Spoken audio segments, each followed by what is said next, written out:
Tervist ja ühistegevuse pooltunni vaataja. Käes on oktoober ja käes on selle hooaja teine ühistegevuse pooltund. Käesolev ühistegevuse pooltund tõotab tulla hoogne, sellepärast et teemasid on mitmeid.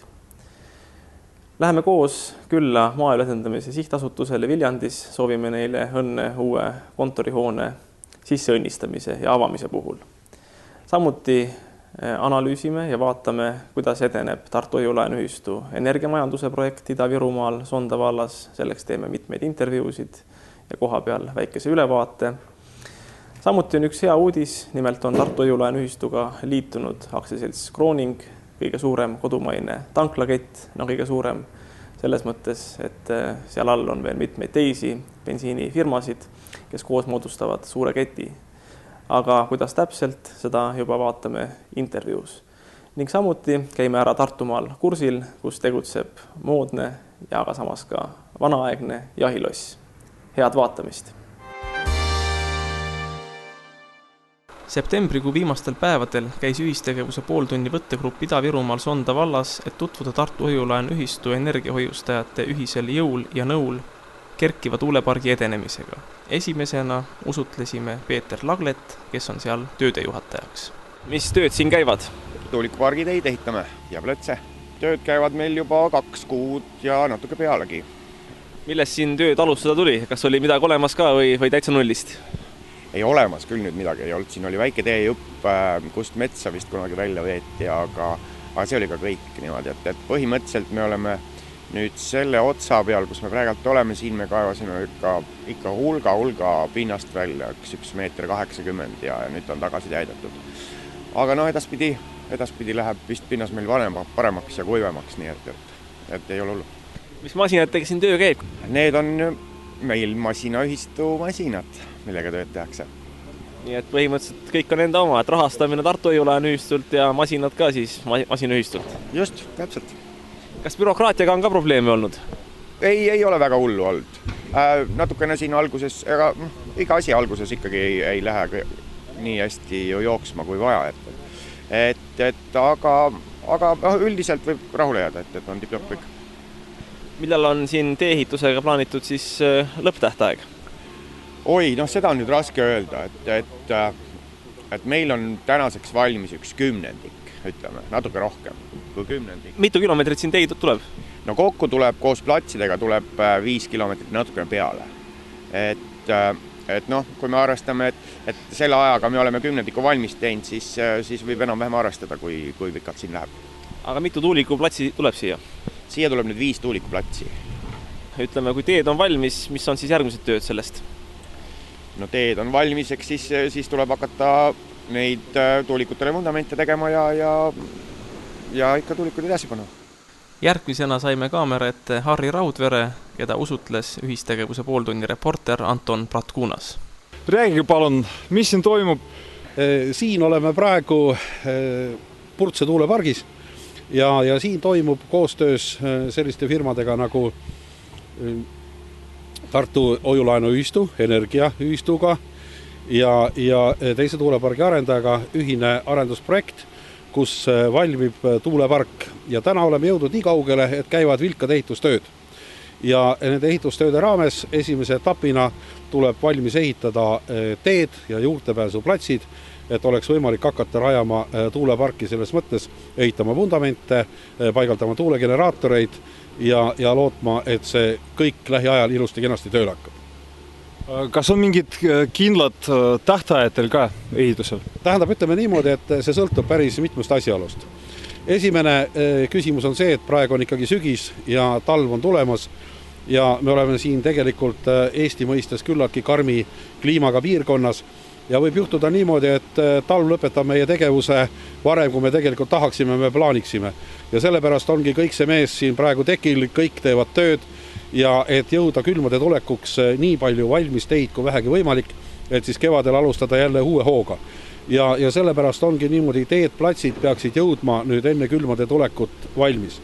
Kas see nüüd õnnestub või mitte, see ei ole nüüd nagu päris nagu meie otsustada.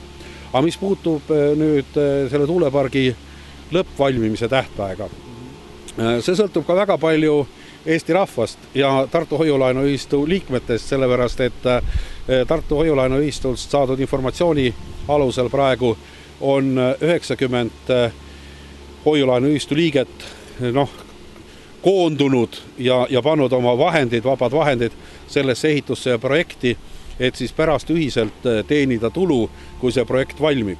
Sest et julgen öelda, et see on nagu Eesti mõistes esimene pääsukene, kus ühel sellisel üritusel on palju omanikke, erinevalt või tuues näiteks nagu Euroopa kogemused praktika, kus väga paljud inimesed ja asutused ja organisatsioonid koonduvad ja loovad või rajavad koos ühise tootmise, nii nagu me siin praegu Tartu Hoiulaenuühistuga koostöös teeme, ja siis hakata sealt saama dividendi. Ma julgen täie kindlusega väita, et see on praegusel juhul Eesti rahva või Eesti inimese jaoks üks kõige kindlam pensionisammas, sõltumata sellest, mis finantsasutused räägivad või inimestele pakuvad. Põhimõtteliselt, mida võib nagu öelda tava Eesti inimesele, et kui ta investeerib energiahoiusele, et mida ta saab selle eest? No tema saab sellise toreda asja, et see raha, mida tema saab või see tulem või see kasum või see dividend, ükskõik kuidas me seda kutsume või nimetame, see ei muutu ajaga odavamaks. Me kõik teame, kui palju näiteks või milline on inflatsioonimäär, kui palju näiteks see euro muutub iga päevaga odavamaks, kui palju vähem kaupa me selle euro eest osta saame. Vanemad inimesed teavad või mäletavad suurepäraselt, kuidas nõukogude ajal rubla kukkus kolinal, läks järjest odavamaks, lõpuks sai võib-olla vist ainult 10 rubla eest ühe doosi tikke. Täpselt samuti, kuidas Eesti kroon läks odavamaks. Täiesti seda sama finantsmudelit arvestades juhtub sama ka euroga. Aga see on nüüd väga konkreetne asi, sest energiat, elektrit vajavad kõik ja pidevalt. Ja tarbimine põhimõtteliselt suureneb ja nõudlus selle järgi ka kasvab. Ja üks teine asi, mis on veel väga oluline, on see, et sellised eraldi lokaalsed energia tootmise kohad või jaamad tagavad Eesti riigile energiajulgeoleku. Sellepärast, et kui toodetakse energiat ühes kohas, siis on oht väga suur, et sellest võib ühel hetkel ilma jääda. Aga kui elektrienergiat toodetakse väga paljudes erinevates kohtades, see tagab ka kõigile Eesti kodanikele, Eesti elanikele, tööstustele, ettevõtetele varustuskindluse. Me vaatame, et praegu juba päris hea tasane pinnas on valmis ehitatud, aga millal hakatakse püsti panema tuulegeneraatorid teie arvates? Praegu on läbirääkimised tuulegeneraatorite tootjatega põhimõtteliselt peetud. On vaja veel täpsustada teatud väikseid nüansse. Ja põhimõtteliselt järgmisel kevadel on plaan hakata vundament ehitama ja koos sellega on ka ära tellitud siis tuulegeneraatorid. Arvestades meie kogus ja tuuleparki, kus me esimeses etapis plaanime paigutada 5 tuulegeneraatorit, ei ole see nüüd nii suur maht ka tootja jaoks, et ta peaks broneerima väga suurt või väga pikallist aega. Ja kuna see on selline pilootprojekt üldse, Eesti mõistes või Eesti oludes, siis on ka meie partnerid Saksamaalt küllaltki hästi suhtunud sellesse ja vastu tulnud ja andnud meile võimaluse väga headel tingimustel saada tuulegeneraatoreid ja olla meile head koostööpartnerid. Kuna Anton Bratkunas on Tartu Hoiulaenuühistu Narva kontori juhataja, küsisin ka temalt endalt, et saada teada tema muljeid ühistu energiamajanduse edenemisest Ida-Virumaal Sonda vallas. Millised muljed on siin Purtse tuulepargis? Olen esimest korda siin Purtse pargis ja tunne on võimas, et see, mis on ehitatud, on praegu valmis teed ja edasi ja mis hakkab olema, et tuulepark, et uhke tunne. Räägi enda tegemistest ka, kuidas siis praegu tööd edenevad Narva kontori avamisel? Et kontor ei ole veel avatud, projekt on praegu linnavalitsuses kooskõlastamisel ja loodame, et varsti järgmine nädal tööd hakkavad pihta ja loodetavasti enne uut aastat juba saame tööd alustada uues kontoris. Aga mis sa arvad, kuidas Narva inimesed vastu võtavad Tartu Hoiulaenuühistu tulemise Narva? No kindlasti Narva inimesed on uus asi, et nagu Hoiulaenuühistu. Et paljud on sellest kuulnud, et on sellised rahalised asutused, aga kokkupuudet paljudel ei ole. Nagu iga uus asi Narvas võetakse kõigepealt ohuga, aga kui me oleme avatud, näitame iseennast heast küljest, pakume häid teenuseid, siis miks mitte kasutada ühistut. Järgmisena sõidame teisi Eesti otsa Viljandisse, kus Peep Pušin käis Maaelu Edendamise Sihtasutuse uue maja avamisel. Kindlasti on Maaelu Edendamise Sihtasutuse jaoks väga tähtis päev. Kuidas te hindate, kuidas on see kolimise protsess siiani möödunud? Tänan küsimast. Kolimise protsess on möödunud sujuvalt tegelikult, kuna meil nõukogu otsusest tulenevalt oli päris pikk aeg ikkagi kolimiseks ja siis enese sisseseadmiseks siin Viljandis. Ja ma võin öelda, et kõik on sujunud ladusalt, paljud inimesed on vahetunud, aga kuna endised töötajad olid väga hea tahtlikud ja kohusetundlikud, siis nad aitasid igati ette valmistada siis ka uusi töötajaid nüüd iseseisvaks tööks. Kas ei olnud mingisuguseid probleeme, et maja ei valminud tähtajaks või midagi sellist seoses ehitustöödega? See objekt oli suhteliselt keeruline ja algul tundus küll, et ei ole võimalik tähtajaks valmis saada, eriti kui avasime konstruktsioonid ja siis need olid nii-öelda rohkem riknenud, kui me algul arvasime. Aga peab ütlema, et aktsiaselts Berlin, kes oli siis meie ehitaja, tegi ilusat tööd ja lõpptulemusena jõudis ka õigeks ajaks valmis. Maaelu Edendamise Sihtasutus teeb koostööd ka hoiulaenuühistutega. Missuguses vormis koostööd tehakse hoiulaenuühistutega? Meil on 2 tüüpi tegevust. Ühelt poolt hoiulaenuühistud kasutavad meie ressursse ehk raha ja teiselt poolt me siis garanteerime neid laenusid, mida hoiulaenuühistud ettevõtjatele väljastavad. Kas uue maaelu arengukava raames on näha ka mingisuguseid muutusi selles koostöös, mingisuguseid uusi väljundeid? Jah, tegelikult seoses selle kriisiga, mis praegu on, just Vene turu äralangemine aastal 2014 sügis, siis oleme pakkunud omalt poolt välja mitmesuguseid meetmeid, mis võiks ettevõtjate olukorda leevendada just sellistel kriisiperioodidel. Ega siis sihttasutust ongi vaja ju kriisis. Ja antud juhul siis nende olemasolevate toodete kõrval, et laen pankadele ettevõtjate jaoks ja siis laenude tagamine, oleme välja pakkunud ka otse laenu messist ja siis kapitalisüsti raskustes olevatele ettevõtjatele. Need ei ole küll suuremahulised tehingud, aga just aitavad väike ettevõtjaid. Ja täna me seda uuemaid tegevusi veel teha ei saa, aga loodame, et lähiajal valitsus annab siis volitused põllumajandusministrile sõlmida meiega vastavasisuline haldusleping, kus me siis saame neid uusi tegevusi rakendada. No peale selle on meil veel kavas moodustada tegelikult üks äriühing ja läbi selle me saame juba teha, või see äriühing siis saab teha juba rohkem nii-öelda turupõhiseid tegevusi, näiteks väljastada ka 100% garantii, kui keegi seda vajab, või siis osta turult kokku kaupa, näiteks piimapulbrit, selleks, et ajutiselt siis leevendada põllumajandustootjate olukorda. Missuguseks hindate teie hoiulaenuühistute olukorda ja tegutsemist Eestis? Minu arvates hoiulaenuühistud on väga vajalikud ja näiteks, kui me räägime uuest maaelu arengukavast, siis me hakkame rakendama ka finantsinstrumente keerulise nimega, eks on seesama laenamine koos pangaga ja tagamine. Aga peab ütlema, et sellisest ühest keskusest nii suuremahuliselt väikeseid laenu teha. See tähendab seda, et palju väikeseid laenaid. See on päris keeruline ja ma arvan, et hoiulaenuühistutel võiks olla siin suurem roll, et just et need mikrolaenusid nagu väljastada, sest hoiulaenuühistud, kes on oma piirkonnas võib-olla tihti ainsad sellised finantseerijad ja nad tunnevad päris hästi siis klientuuri või elanikkonda, kes nende ümber elab, et siis nendel see mikrokrediitiga tegelemine oleks loogilisem ja siis ka see järelevalve minu meelest selline sotsiaalse kontrolli näol on parem, et neil on rohkem informatsiooni. Et ma arvan, et tööjaotus võikski olla selline, et pangad ja teevad nagu suuri asju ja siis hoiulaenuühistud teevad siis võib-olla väiksemaid laene vastavalt siis oma võimalustele, mis puudutab just kapitali ja MES võiks siis siinkohal koostööd teha mõlemaga.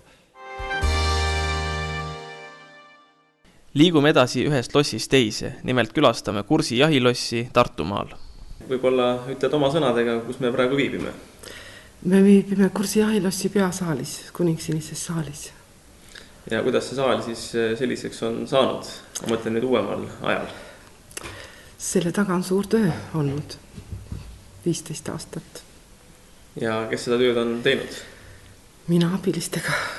Ma ostsin selle 1999. aastal ja siis hakkasime kohe remontima. Maja oli kohutavas seisus ja siis entusiasm oli suur ja huvi oli suur üks vana mõisahoone taastada. See nüüd Kursi jahilossi peahoone. Seal üle tee on valitsejamaja, mis on säilinud, aga kahjuks suur tall, tõllakuur ja küün põlesid ära ja ait. Kus see mõte sul endal tuli, et üldse hakata taastama niisugust vana jahilossi? Mul on väiksest peale mõisate vastu hästi suur kiindumus ja huvi olnud. Ja abikaasaga 93. aastal siia kolides tihtipeale tuli siit samast Kursi pastoraadist kirikumõisast sõita Jõgevale asju ajama ja tee peal lihtsalt jäi ette selline suur maja, põsastunud hästi prügimägede sees ja mitmekordse möödasõidu ajal juba vaatasime, et see polegi nagu mingi tavaline suur maja, et siin on ka mingid pitsid ja sellised huvitavad nagu sarikad ja siis lihtsalt tulime siia juurde piiluma, et mis siin on. Uksed olid lahti ja vaatasime, hästi rõske, külm, täielikult ümber ehitatud. Praegu ma olen taastanud siin nagu esialgse, originaalse kuju, aga täielikult ümber ehitatud, et selles samas uhkes saalis siin oli ka 4 palatit ja pärast elasid siin sellised inimesed, keda nagu hästi ei tahetud kolhoosikeskuses näha. Milline see ajalugu siin on? Ajalugu on väga, väga huvitav, tähendab, see maja on ehitatud 1888 Graf Manteuffeli poolt oma prouale, kes oli väga kaunis daam ja kellel oli kirglik huvi jahi vastu. Ja see maja on ehitatud omal ajal metsa sisse, siin see tee oli siis madalam ja see oli Munakivi tee. See on üks väga vana tee, mis nagu Pikknurmest tõi siia üle Kursi, läks nagu üle Äksis Tartusse ja see oli vähemalt selles osas siin ja kiriku juures ja siis ta oli nagu Munakividest. Ja 88 sai ta siis valmis. 888. Jah, Manteuffel oli väga jõukas. Nimelt oma raha sai siis viinaajamisega. Pakastes oli üks uhke viinamõistal ja siis oli neid veel rõngus ja siis sai endale lubada sellist luksust metsa sisse selline mõis siis ehitada. Muidugi mul on väljast veel natuke taastada, et kui natuke rahaline seis parandab, ma tahaks sinnapoole otsa teha ka selle avatud balkon oli ja siis veel mõned tornikesed. Esimese me panime üles, esimese tornikese, aga neid oli siin iga katuseharja peal üks. Ma räägin siis natuke ajaloost. 19. aastal rekvireeriti, võõrandati siis Grahvi käest. Ja Eesti Vabariigi poolt. Grahv läks muidugi minema ja siis siia tuli kohalik arst. Arst oli suur härra vanasti külas, tähtis tegelane ja arst elas siis siin majas täielikult, kasutas kõike ja siin oli päris palju maad ümber, 4,4 hektarit. Ja arsti vastuvõtu kabinet oli ainult üks see, kus meil praegu on sviidi eesruum ehk salong. Seal siis ta võttis vastu patsiente, kogu muu maja kuulus talle. Ja 43. aastal tuli siia Saksa haigla. Siis veel kahelahjusid ja kaminaid välja ei lõhutud. Siin meil hiljuti külastas Rootsist, sõpradega käis ka selle Taimi Proosi, kes siis 43. aastal siin arst oli, nad emigreerusid mõne 1,5 aasta pärast Rootsi, käis tema poeg Rootsist, kes siin on nagu sündinud siis 43. aastal, ta on praegu akadeemik, tema nimi on Lem Proos. 43 oli Saksa haigla, siis ütleme 2 aastat ja siis tuli siia Vene haigla. Ja kui Vene haigla siia tuli, siis muidugi kelle idee, tööde juhatajad ja siis otsustati see täielikult ringi ehitada. Et siis tehti siia palatid ja kõik see küttesüsteem lõhuti ära ja ühesõnaga tehti palju kurja. Ja osad tammepust uksed viidi minema, kööti ära ja see mööbel, mis siin siis oli järgi üldse jäänud, eks mööblit oli palju. See viidi siis kõrvale asuvasse sellesse, seal oli, otsa peal olid nagu toatüdrukutel, tallipostel sellised ilusad hooned ehitatud, nagu Manteuffel ehitas oma töölistele. Nii, aga siis tänapäev? Tänapäev on siis praegu, peame me siin hotelli, see on ilus hotell, 4-tärni hotell. Me oleme avatud juba 4,5 aastat, meil on siin ka restoran, siis meil on ikkagi järjest rohkem hakkab tööd tulema, aga meil on siis konverentsid, seminarid, nõupidamised, sünnipäevad, peielauad ja Booking.com toob kogu aeg ka siis välja oma turiste. Kuna jõuluhooaeg on lähenemas ja ettevõtetel tarvis leida kohad, kus kohas pidada oma firma jõulupidu, siis ühe kohana julgeme soovitada Kursi jahilossi. Võtke julgist ühendust Allike Kubiga. Järgnevalt küsisin Allike Kubilt, mida ta arvab pangandusest Eestis. Saksamaal on nii, minu partner Gertrud Becker on rääkinud mulle, et 1/3 on ühistupankasid, 1/3 on riigipankasid ja 1/3 on erapankasid. Nagu sa tead, Eesti Vabariigis oli ka ühistupankasid kõvasti üle poole, eks ole.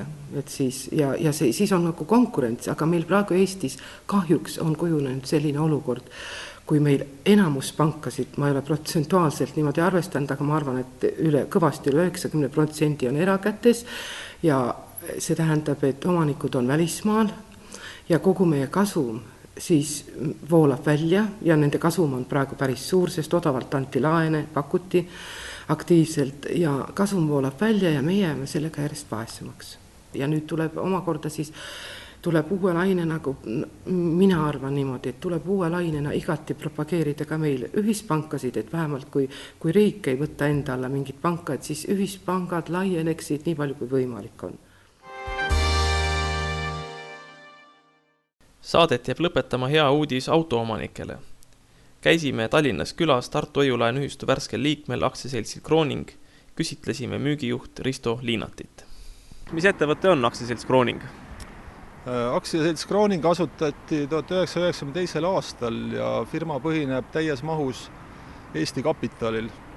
Hetkel omame 12 tanklat üle Eesti, samas on meil väga hästi välja arendatud partnertanklate võrk. See täpsemalt tähendab siis, et meie kliendikaart on soodne maksevahend ka kõigis Olerexi, Eurooili, Favora ja sellest nädalast võib öelda ka HEPA tanklates. Seega Krooningi kliendikaart võimaldab tankida soodsalt pea 100 tanklas üle Eesti. Meie kliendi käsutuses on seega Eesti suurim tanklavõrk. Aga kuidas hinnad on nendes tanklates? Tänapäeva kütuseäri selline, et piirkonniti on hinnad ikkagi väga erinevad. Teatud piirkondi nii Tallinnas kui ka mujal, kus ikka käib väga suur hinnasõda, võiks lausa öelda, et maapiirkondades on paraku need hinnad natuke kõrgemad kui linnas, kus on tarbijaid rohkem. Mainisid seda, et on Krooningi kliendikaart. Millised kliendikaarti üldse võimalik siis taotleda on? Krooning pakub 2 tüüpi maksekaarte. Võib siis valida endale debetkaardi põhise, mis siis tähendab, et klient teeb ise vastavalt oma vajadusele sissemakseid oma kaardile. Samuti on valida ka krediitkaart, mis puhul siis krediteerib klienti Krooning. Aga põhimõtteliselt, kuidas on nüüd hinnad võrreldes siis teiste ketti mitte kuuluvate tanklatega? Et kas hinnad on soodsamad või jäävad samasse kategooriasse? No, üldjuhul Krooning ongi nagu suuna võtnud automaattanklate peale, et võimaldada ikkagi tarbijal võimalikult soodne hind, et vahelt jääks ära siis teenindaja palgakulu, mis on siis teenindusjaamas. Ja eks automaattankla selle võrra natuke soodsamaid hindasi saab ka turul hoida. Hiljuti aktsiaselts Krooning liitus Tartu Hoiulaenu ühistuga. Et mida Tartu Hoiulaenu ühistu liikmel on võita, kui ta tangib Krooningi tanklas ja soetab endale Krooningi kliendikaardi? Tõsi see on, liitusime just Tartu Hoiulaenu ühistuga ja kui nüüd ise oleme liige, tegime sellise otsuse, et pakume kõigile kaasliikmetele vägagi soodsaid tankimisvõimalusi. Täpsemalt siis, kui tavapraktikas soodustused, allahindlused sõltuvad tarbitud kütuse kogusest, siis tegime sellise, võib öelda, erandi, et kõik ühistu liikmed, kas eraisikud või firmad, sõltumata tarbimise suurusest saavad meie käest ikkagi väga korralikku hinnasoodustust. Kui suureks see soodustus umbkaudu jääda võib? Võiks öelda nii, et kõik ühistu liikmed saavad suurtarbijale mõeldud hinda. Millised on Aktsiaselts Krooningi tulevikuplaanid? Nagu ma usun enamus tanklakette, eks soovib ka Krooning laieneda, et meie tarbijale oleks ikka võimalikult avar see tanklavõrk Eesti tanklamaastikul, aga eks see tanklamaastik ongi siin Eestis juba suhteliselt küllastunud, nii et antud hetkel keskendume isegi rohkem võib-olla olemasolevate tanklate renoveerimisse, et pakkuda võimalikult mugavat teenust meie klientidele ja loomulikult hoida häid sidemeid oma partneritega, et meie tanklavõrk oleks endiselt ikkagi Eesti suurim. Sellised olid tänased teemad ja sellised olid intervjuud. Kohtumiseni juba novembrikuus.